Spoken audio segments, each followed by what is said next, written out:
Hey, Patreons, welcome back to the Spotlight. This is our segment where we get to talk to creators and awesome celebrities in the pop culture space. I'm here with my regular co-host, Peter, and we are joined, very, very excited by Nana visitor, Major Kira of Star Trek Deep Space Nine. Good evening to you. How are you? Good evening. I'm really happy to be here with you two and Thank you. everybody out there. Thank you very much. Wow, you are one of the few, the proud main Star Trek cast members that we've had on board so far. We had Armin on a little bit earlier this year. Armin and Kitty. We've talked to Jonathan Frakes. We've talked to Tim Russ recently. So it's a big thrill to have you on board. So thank you so much for making the time. Yeah, Honestly, there are really no bad apples in the Star Trek community, I have to say. All great people. Yeah, no, I totally agree. Well, let's get the ball rolling. Let's talk about how you got started in the business. How did you first get into the life? There was really no avoiding it. Both my parents were in the dance world on Broadway. And it was just like, that's what they talked about over the dinner table. It was the intricacies of a pirouette and, things like that. So before I even got into a dance class, I somehow through osmosis could dance. And instead of getting, someone to watch me when they went to work, they brought me to work. So I watched my mother teach these massively, unbelievably talented icons of the theater, and as an 8-year-old, and just sat there and watched. I'd be so bored. I'd go, okay, why is she better than this one? What is it? And I got an eye for it, and I got an understanding. So Oh it my just was gosh! like, so I became a dancer. Always wanted to act, but dancing was my fallback way to make money. Wow, awesome, good deal. And you were off to the races, Peter. Okay. This was probably an obvious one. You've come back to play Kira twice since Deep Space Nine, both in kind of a digital format, in Star Trek Online, which made me really happy because I play that, and then in Lower Decks. I know that both of these experiences were probably different, but how was your experience of both of those returns, and maybe the fan reaction to it? Like, how was that for you? I have to say, doing it for gaming was very satisfying to me because I was thinking of the people, including my sons, who like to do that kind of thing. And although I'm sure they've never played Star Trek Online, I'm almost positive. But for everybody else who did, being able to connect with Kira like that was fantastic. And on Lower Decks, I have to say, of course, it's the same thing. You're in a booth by yourself, especially Lower Decks, because it was during the pandemic. We were still doing that, that thing that we did. And you're isolated, but Kira is probably like right here for me, and she locks in fast. So that part is easy. And I love Lower Decks. I love, because I was worried, I have to say, when, animation and it's funny, and what are they going to do? And are they going to, you know, kind Yeah. of mess with things? And they did in the funniest and most loving and Yeah. intelligent way possible. When I wrote my book, I interviewed Mike, the creator, and he said some of the most interesting, insightful things to me. The show was really thought out. It had a point, and there was a huge point to it. And I appreciate that kind of thoughtfulness in storytelling. Yeah. Absolutely. Good deal. So we've talked about dance. We've talked about acting, the big screen, the small screen. How would you? I'm sure an impossible question. How would you compare the two experiences, being on the stage and then being in a Oh, production on film on the big screen? being on the big screen or the little screen or a tiny screen is kind of like working with green screen. Back in the day, you worked with green screen and you had to imagine, you had to put it into your imagination what you were seeing. and connect with that. And with the screen, you have to connect with an audience that isn't there, that you're imagining, that luckily I knew very, very well. Almost immediately, I knew the people who were in the audience and what they appreciated, what they loved, and what connected with them. So that it's kind of like virtual as opposed to immediate visceral response in a theater, which is there's just nothing like that. There's Yeah. no thrill like sharing a space with, Mhm. 500 people, 2,000 people, whatever it is, whatever your space is. And hopefully what you're going for is to achieve some level of flow state with a whole group of people. So that's quite an experience. I would say that's a peak experience. Yeah. Yeah. Yeah. Wow. Awesome. Awesome. Peter. Um, so one of the things that I find really cool and interesting about Kira is, aside from Worf, Kira is the most overtly religious character in Star Trek. Granted, it's Bajoran, not anything recognizable human. But were there any particular inspirations that you were advised or chose to take to help inform that aspect of the character? No, I wasn't advised, ever about that. They never, told me anything, but I think it's telling that it's not any religion that we're familiar with because it doesn't really matter. It's how you have critically thought about your life and how you choose to walk on the Earth or whatever other planet you happen to be on or space station, but what you bring with you and what your purpose is and what your thoughts about connection and the importance of other people are. So that's all. That was it in my arsenal. And I felt like that's all I needed. Fair. Absolutely. Really well known Star Trek story, and I know we're harping on the Star Trek stuff, believe it or not, about the genesis of Kira, the character, was that Michelle Forbes, Ro, over on DS9, did not take the opportunity to move over, over on TNG, did not take the opportunity to move over to DS9. Thus, Kira was created. So this opportunity came into place in which you were cast that ordinarily would not have. So, are there other occasions in your career that are just right place, right time? Something magical happened because something else unexpected happened before it? I'm sure most of my jobs have been that way. They wanted so and so, but she was already on a job, so they went, "Well, what about her?" It's also happenstance, and there's no like that's my role. It's my role once I get it. But Right. what I didn't know is that Kira was a minor character. Oh, I don't know that I Was knew that. written Yeah, she was written as a minor character, and when Michelle decided that she didn't wanna do another, TV series, they upped Kira to the Ro position. But, the writers, of course, looked at her and went, "Oh my god, she is activating the captain in Next Generation. She was a fire starter for Picard, something for him to respond and react to in such a wonderful way, and she's such a great actor." And I can see why they went, we need that for this new show. We need a fire starter. Right. And from that very first scene they shared together, too, she's in the office yelling at some guy, and Cisco walks in and she just goes, "What?" You know how unusual that was for the time, the '90s, for a woman, number 2 on the call sheet, to call out the star of the show? She would have been a bad girl.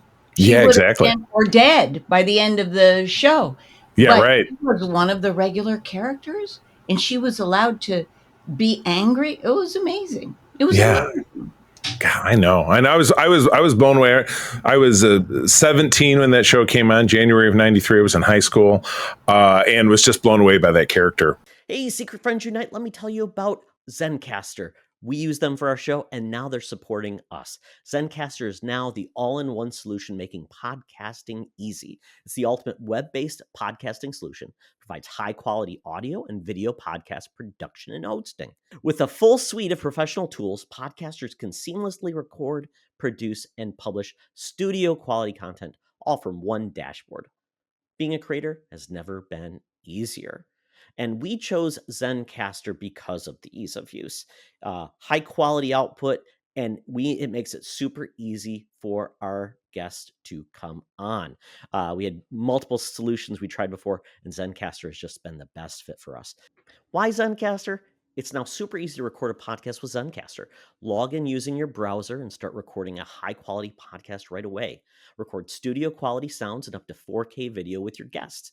Feel a sense of zen knowing Zencaster's multi-layered backups ensure you always have your recordings in the highest quality, even if the connection is unstable. Have you ever worried what you sound like? Zencaster's post-production process makes you sound buttery smooth. It automatically removes those ums and ahs in your recording.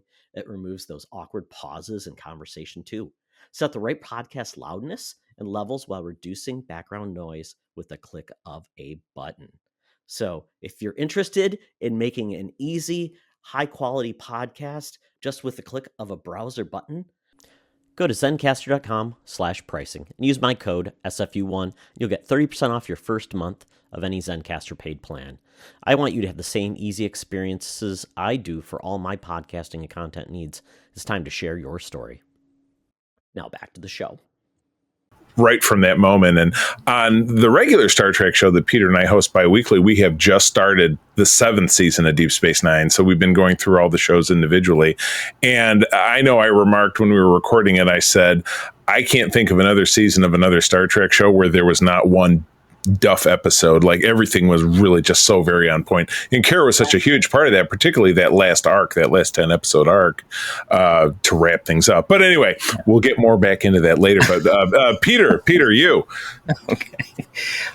So you mentioned it a little bit earlier, but last year you published Star Trek Open a Channel, A Woman's Trek, which looked at the women of Star Trek, both in front of and behind the camera. So could you share a little bit about the process of writing that? And was there like a favorite insight or a moment that you had from compiling and doing those interviews? Through the interviews, there was moment after moment after moment of insight and forced looking at myself and my behavior. So it was not fun. I thought this was going to be like, okay, I went to a fancy girls' school and I know how to research and write that stuff. And this will be, very cut and dry. And my editor said, you're probably going to find out that it's a journey for you. And I was like, yeah, it'll be a journey for me. I'll learn about all these different things. I'll expand my knowledge. I'll talk to all these women. But he was right. It was one of the hardest things I've ever done. It was painful. It was enlightening. I would stop. I would do interviews, stop and go, I know nothing. I need to read books. I need to, and I would do that. I would read 1 or 2 or 3 books on different subjects. And then I'd start again. I go, I know nothing. I've got to watch all of Star Trek. I've got to watch all the shows. I watched the original. I'd seen 1 or 2 Voyagers, 1 or 2 Next Gens. I thought I knew it, and I knew nothing. And it was humbling. I saw how often I had unconsciously made a decision about something and found out how wrong I was. It was fascinating to read about all the decades and what the different women went through and how much we need to communicate, not just women to women, but everybody. And that certainly changed any opportunity for a podcast. I want to do it. I want to communicate. I realize when you're watching a movie and they go, "Oh, no, no, no, just if she just told him this one thing," and they're not, and so, everything changes because of that. The butterfly effect that we find out scientifically isn't quite true, but that but but that, these little moments in time do have a ripple effect on this pond we have. Huge effect. Wow, good deal. Well, boy, this has been incredible and quick. I feel like I should have prepared more questions, but I do have a bonus one that I will ask after. After I will ask, what are you working on right now? What's going on? What's on your docket? Lots of different interesting things, which seems to be my life at the moment. There's no one direction. It would be like, 30 years ago, it was like, if I have a job, it means I'm going on a lot and I'm going to film it or film it on, but I go for an audition and I either get it or I don't, and I do it. But life is so much different. So there are a few things that I'm working on. One is a script with I keep saying he's a young screenwriter. Um, and he's younger than me, but he's done a few movies and we're writing a script together that we are in the final stages of, that we hope to uh, film eventually. And it's a very, very unique story. I don't think anyone will expect this story out of me. Uh, but we have found a really interesting way, and he's a wonderful writer. So I'm doing that.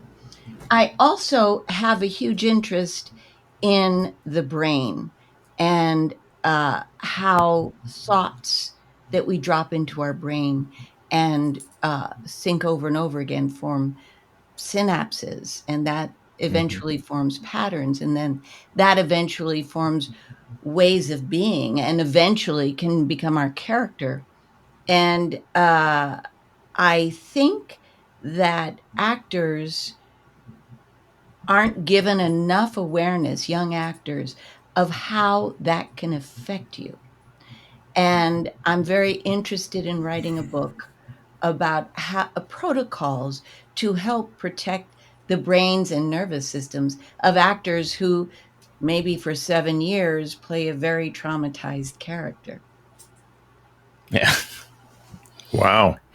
Excellent. Holy cow. Okay. Speaking of that traumatized character, here's my bonus question. Thinking back amongst those 7 years and all the incredible stories that you were a part of, can you name to me one, two, maybe three that you felt were Kira's best moments, best episodes? What sticks with you? Oh, just in this moment, well, I always answer duet because Oh, Harris talked about Yulin. talked about that recently, and with his passing, of course, it came up again. Harris Yulin. That's I working with him. And then there's a moment, I can't remember what alien it was that boarded the ship. I can just think about this moment where Kira gets stabbed. And I had read that something very interesting, that they had done a study of people who get shot, and they found that people who get shot after TV has depicted this and movies depicted it, the people who actually get shot seem to behave physically the way people in movies and TV do when they get shot. In other words, maybe slightly more performatively. Um, so when Kira got stabbed, I so wanted to get that into the the storytelling, and I had her get stabbed, and she goes down, but she gets right back up because she's really not aware. Her system is going so high that the pain isn't there yet, like an animal with a lion. They don't Mhm. feel the attack right away because there are all these It's all the chemicals adrenaline. in the Yeah. body, yeah. Yeah. Yeah. So her adrenaline or whatever it is in the Bajoran body would be taking over to keep her going on task. So that's a moment that means a lot to me. There was also with Damar a moment where things are about to get violent with some. One of my favorite moments. Okay, you know the moment I'm talking about. Well, the last one you were talking about, it was a Klingon. There was a big Klingon fight scene. It was that season 4 when Michael Dorn came on board the 2-parter. Oh, she said, "Oh, it's not as bad as it looks," but she's kind of sitting there like bleeding. Yeah, but anyway. Yeah, and so that moment too, because it was always important to me to depict violence not as glamorous or sexy or someone's in control. It's actually nobody in control. Nobody knows what's going to happen or how it's going to happen, and it's frightening. And that to me was a moment where I wanted to get that across. So those little moments, I've just thought of 2 of them right now, but those little moments of truthfulness to me is what I love to do. Yeah. Oh, so good. So very good. Well, this has been absolutely incredible. Nana, thank you so much. Where do people find you out there if they want to engage with you online? On Instagram, I actually have 2 accounts. One is Visitor Nana, and the other one is at Nana Open Channel, because that's for the book. And I'm really so thrilled with the reaction to the book and how it's men and women reading it and finding things that shift them in some way. So it's Star Trek. And here's something I'm really happy about. I'm being accepted by people like you guys as, I know my stuff. Absolutely. I'm not just an actor. I'm one of you guys now. I love it. One of us. I love it. People can find your book, I assume, bookstores absolutely everywhere, online, etc. Awesome. Yes. Very good. Well, that is great. Nana, thank you again for joining us. This has been tremendous. I hope to see you on the cruise again sometime soon. I know. Me too. Yeah. I know my wife and I are going again this next year. So I'll be there. All right. Well, I'll wave from far away. From the shore. I will see you in about 6 months' time. Then I look forward to it. Patreons, thanks for tuning in. If you're listening to this on our free feed, please visit patreon.com/Secret Friends Unite. Try us out for 7 days for free and get a lot more of these. And we will say adieu. Thank you again. This podcast is part of the Secret Friends Unite podcasting network, available on Apple Podcasts, Spotify, and podcast services around the galaxy, as well as video on our YouTube channel. You can support Secret Friends Unite by becoming a Patreon member, get bonus programs and more over at patreon.com/Secret Friends Unite. Join our Discord community for even more discussions on all things geek. For all the latest updates on Secret Friends Unite, make sure to follow us on Threads at secret.friends.unite and visit secretfriendsunite.com. Find our merchandise at TeePublic and Redbubble. Thanks for listening, and may the Force live long and prosper.